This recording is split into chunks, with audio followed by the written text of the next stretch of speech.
Para saudara dan saudari yang terkasih, pada hari ini kita memasuki hari Minggu biasa ke-29. Adapun bacaan yang diperdengarkan kepada kita, bacaan pertama dari kitab Nabi Yesaya bab 53 ayat 1 sampai 11. Bacaan kedua dari kitab Ibrani bab 4 ayat 14 sampai 16, dan bacaan Injil dari Injil Markus bab 10 ayat 35 sampai 45.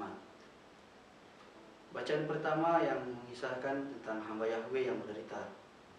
Hamba Yahweh yang rela menderita demi mentaati kehendak Bapanya. Dengan menanggung dosa dan kejahatan demi banyak orang, dia yang menderita itu akan membenarkan banyak orang oleh karena hikmat-Nya. Dari bacaan kedua, mengisahkan Yesus sebagai imam besar. Pribadi Yesus dilihat sebagai imam besar. Alasannya, ia menjadi manusia dengan turut merasakan kelemahan-kelemahan manusiawi. Ia juga telah dicobai, hanya saja ia tidak berbuat dosa. Kemudian dari bacaan Injil, yakni mengenai permintaan Yakobus dan Yohanes. Yakobus dan Yohanes berambisi untuk mendapatkan jabatan dan tempat terhormat, untuk dapat duduk di sebelah kanan dan sebelah kiri Yesus. Yesus menegur mereka, apabila hendak menjadi yang terbesar di antara mereka, maka ia harus menjadi seorang pelayan. Para saudara dan saudari yang terkasih, pada hari Minggu ini kita diajarkan untuk menjadi pribadi yang mampu dan sanggup melayani, bukan hanya pada orang yang kita kenal, akan tetapi kepada semua orang yang kita jumpai, dimanapun dan kapanpun kita berada. Dalam hal melayani, seringkali dalam diri orang-orang tertentu terselubung motif-motif yang justru menjadikan citra dari pelayanan itu menjadi rusak. Hal ini dapat kita lihat dari para pemegang kekuasaan yang berusaha memanfaatkan kekuasaan yang diberikan untuk memperkaya diri sendiri. Pada dasarnya, apabila kehidupan yang kita jalani ini dilaksanakan dengan ikut terlibat aktif dan mengisinya dengan hal-hal yang positif, dengan sendirinya hari-hari hidup kita akan dipenuhi dengan sukacita. Melakukan aneka pekerjaan dengan penuh tanggung jawab, menerima kekurangan yang ada dengan lapang dada, dan dengan rendah hati menyadari apa yang belum dapat kita lakukan, kemudian mensyukuri apa yang telah Tuhan berikan kepada kita secara cuma-cuma, mengindikasikan bahwa kita mau belajar untuk hidup dan saling melayani sebagai saudara.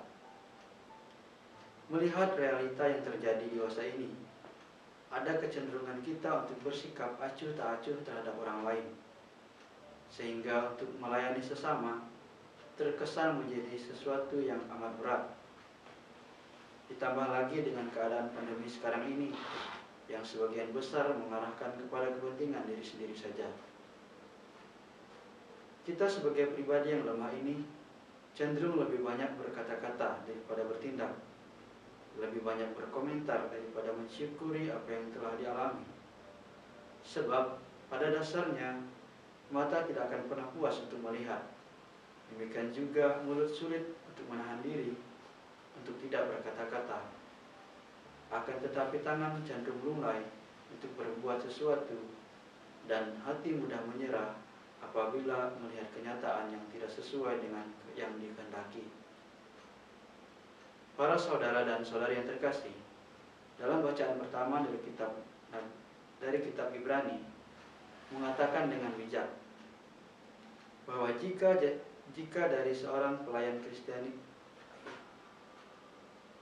para saudara dan saudari yang terkasih, dalam bacaan pertama dari kitab Ibrani mengatakan dengan bijak bahwa jiwa dari seorang pelayan Kristiani sejati ialah mengambil teladan dari sang imam agung sendiri, yang mau mengalami dan turut merasakan godaan, bahkan penderitaan sebagai seorang pelayan setia dari Allah Bapa, yang mengutusnya ke dunia guna untuk menunjukkan bagaimana hendaknya menjadi seorang pelayan yang sejati. Para saudara dan saudari yang terkasih, mari kita melihat dalam bacaan Injil.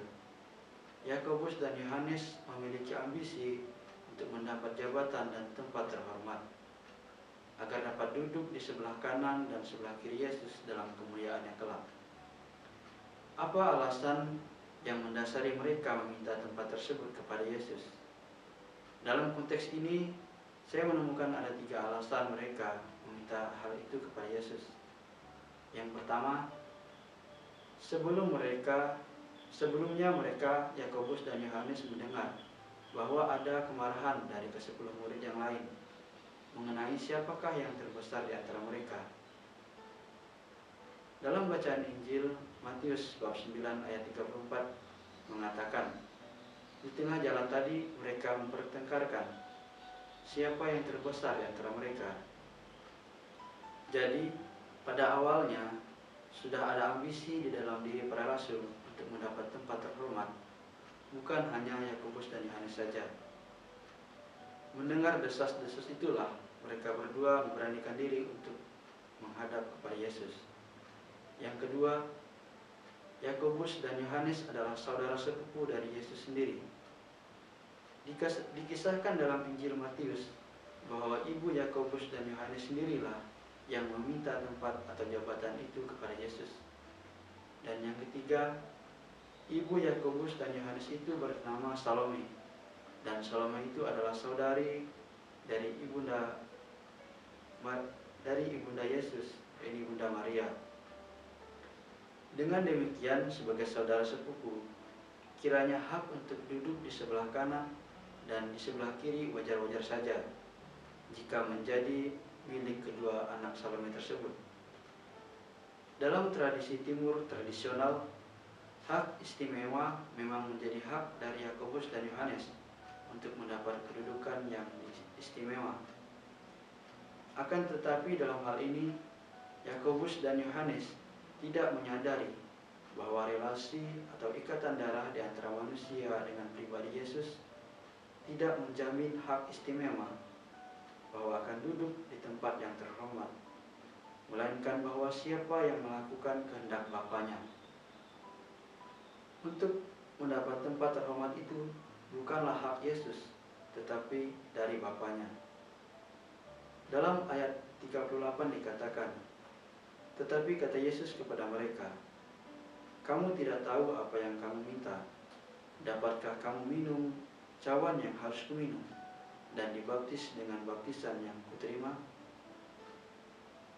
Kata-kata di atas apabila dilihat dari bahasa tafsiran kurang lebih demikian. Yakinkah kamu bahwa diriku bagimu begitu bernilai, sehingga kamu mau berbagi hidup, bahkan kematianku, dengan membayar harga berapapun? Kedua murid itu langsung menjawab ya, tanpa menyadari kesesuaian situasi. Maka Yesus langsung memberi respon kepada mereka, kamu tidak tahu apa yang kamu minta. Mereka tidak sadar bahwa tanpa salib takkan pernah ada mahkota kemuliaan. Standar untuk kebebasan dan kemuliaan dalam kerajaan Allah adalah standar salib. Hidup seperti Yesus berarti membuang jauh godaan untuk kaya, main kuasa, memaksa, apalagi menindas. Kalau hidup semacam ini dijalankan dengan persekutuan dengan Yesus, Sang Pelayan Abadi, maka kemuliaannya akan datang dengan sendirinya. Dan kemuliaan itu malah akan memancar selama hidup di bumi ini juga, sebab dipenuhi oleh cahaya kebangkitan Yesus. Para saudara dan saudari yang terkasih, pada hari ini Yesus mengambil salah satu contoh, di mana pelayan menjadi hamba, di mana pelayan menjadi bahan perdebatan. Alasan mengapa menjadi pelayan menjadi topik perdebatan, karena para murid tidak berlomba menjadi hamba bagi sesama, tetapi berlomba dalam hal mencari kehormatan, dan bahkan sampai mencari tempat yang aman. Mereka tidak berlomba dalam memberi pertolongan, akan tetapi berlomba dalam mencari pertolongan. Tidak berlomba dalam kerendahan hati dalam melayani yang Bapa, tetapi tinggi hati untuk merasakan kemapanan.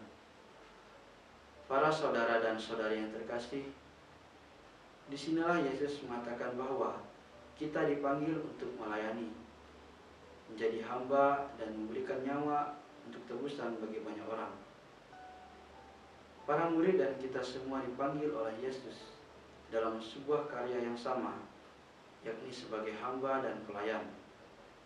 Dalam proses pelayanan itu, salib akan selalu menyertai kita, baik itu salib yang sifatnya mampu untuk kita panggul sendiri, maupun salib yang kita perlu bantuan dari pihak lain.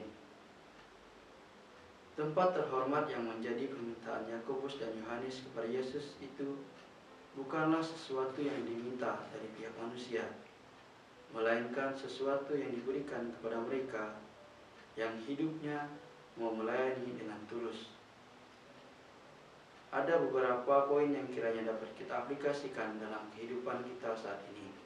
Yang pertama, mengakui Yesus berarti mengambil jalan yang berbeda dengan dunia. Pada saat bekerja, kita melaksanakannya dengan cara, tindakan, tujuan, dan motivasi yang sesuai dengan nilai-nilai etika kerajaan Allah, bukan pada nilai-nilai dunia. Meminum cawan berarti menerima salib, dan menerima baptisan berarti taat, setia melaksanakan kehendak Bapa. Maka Yesus mengutarakan pandangannya, barang siapa ingin menjadi besar di antara kamu, hendaklah ia menjadi pelayanmu, dan barang siapa ingin menjadi terkemuka di antara kamu, hendaklah ia menjadi hamba bagi semuanya. Kita semua adalah hamba Allah. Marilah menjadi pelayan-pelayan Allah yang setia. Yesus memberi teladan bahwa kedatangannya bukan minta untuk dilayani, tetapi untuk melayani. Maka marilah kita saling melayani satu sama lain sebagai saudara dalam kasih Tuhan. Selamat hari Minggu, Tuhan memberkati.